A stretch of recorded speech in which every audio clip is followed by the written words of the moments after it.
பசி என்னை படைத்தது, உணவு என்னை வளர்த்தது. பசி உணவு மகேந்திரன்.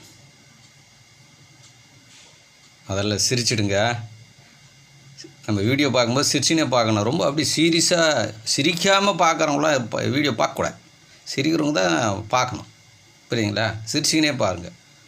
ஐயா என்னங்க ஐயா பட்டையை அடிச்சுங்கிறீங்க, இத்தனை நாளாக சிவப்பு கலரில் பொட்டு பார்த்தா இன்றைக்கி பார்த்தா கருப்பு கலரில் இருக்குது. ஒரு நேரம் பட்டையும் கிடையாது, புரியுதா? எதுவுமே பொட்டும் கிடையாது, எதுவுமே கிடையாது, வாழ்ந்துக்கிட்டு இருந்தேன். ஆனால் நீ இது மாதிரி சிரிக்கலைங்க. நீங்கள் கவனிச்சு பாருங்களேன். இது மாதிரி இந்த பட்டை அடிக்காத பல ஆசிரமங்களில் பொட்டும் வைக்காமல் உக்காந்துப்பாங்க. அவங்க மூஞ்ச அந்த இடத்துல போய் பாருங்களேன், செம சிரிப்பு வரும். உள்ளே சிரிக்க முடியாது, வெளியே வந்து சிரிக்கலாம். இது பாருங்களேன், மூஞ்ச வச்சுன்னு உக்காந்துக்கணும். தலையெழுத்து இதெல்லாம் தேவையா? பிறந்த அன்றைக்கி எத்தனை முறை நம்ம சிரித்தோம். இவங்ககிட்ட போய் இந்த சிரிப்பு அடுக்கிறதுக்கு இவங்க தேவையா நமக்கு? இப்போ சம சிரிப்பு இருக்கும். உண்மையாக அறிஞ்சிட்டிங்கன்னு வச்சுக்க, இந்த உண்மை மார்க்கத்தில் வந்துட்டிங்கன்னாவே சம சிரிப்பாக இருக்கும்.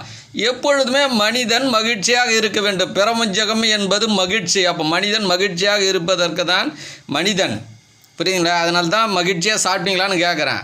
இதை சொல்லி கொடுன்னா சிரிக்காத உம்முனை உக்காந்துன்னு சொல்லி கொடுக்குறாங்க. தேவையா இது? சரி, இப்போது சப்ஜெக்டுக்குள்ளே போயிடுவோம். ஏன் பட்டை, ஏன் பொட்டு? இன்றைக்கி சப்ஜெக்டை சொல்ல மாட்டேன், திங்க் பண்ணுங்க பார்க்கலாம், யோசனை பண்ணி வைங்க. பட்டையில் என்ன ரகசியம் இருக்குது, இந்த கருப்பு கலர் பொட்டில் என்ன ரகசியம் இருக்குது?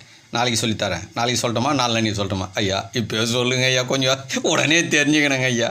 இதில் ஒரு பெரிய அற்புதமான உட்பொருள் இருக்குது, அதை விளக்குறேன். கண்டிப்பாக உங்களுக்கு நாளைக்கு சொல்லித்தரேன், புரியுதுங்களா? இதில் என்ன இருக்குன்றது ஒரு நாள் நீங்களே கரெக்டாக கூட கண்டுபிடிச்சிடலாம். இப்போது ஒரு மனிதனையும் நான் என்ன பண்ணுறேன், உங்களுடைய சுய ஹார்மோனை சுரக்க வைக்கிறேன். உங்களை முழுக்க உங்களை நான் நம்ப வைக்கிறேன். நம்பி உங்களிடம் சரணாகதி ஆகுங்க. நாளைக்கு கண்டிப்பாக இந்த கருப்பு பொட்டையும் திருநூறையும் கருப்பும் வெள்ளையும் நாளைக்கு தெரிஞ்சுக்கலாம். நன்றி, மகிழ்ச்சி.